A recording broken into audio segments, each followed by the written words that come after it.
আজ রাজধানী ঢাকায় ঘটে গেল এক মর্মান্তিক ও হৃদয় বিদারক দুর্ঘটনা।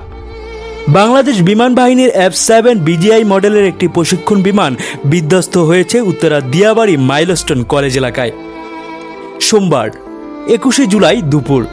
হঠাৎ করেই বিকট শব্দে ভেঙে পড়ল যুদ্ধ বিমানের ধ্বংসস্তূপ। দুর্ভাগ্যজনকভাবে সেই মুহূর্তে আশেপাশে খেলছিল, হাঁটছিল কিংবা পড়াশোনা করছিল বহু শিক্ষার্থী। মুহূর্তেই তাদের স্বপ্ন থেমে যায়।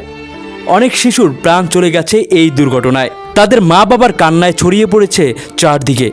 ভেঙে পড়েছে এক একটি পরিবার। একটি দুর্ঘটনা কেড়ে নিল অনেক শিশুর মুখের হাসি, ভবিষ্যতের স্বপ্ন। প্রশ্ন একটাই, এই শোকের ভার, এই চোখের পানি কে নেবে? এর দায় কার? দেশবাসী আজ শোকাহত, বিমর্ষ, আজ যেন নীরবে বলছে আর যেন এমন মৃত্যু না দেখি।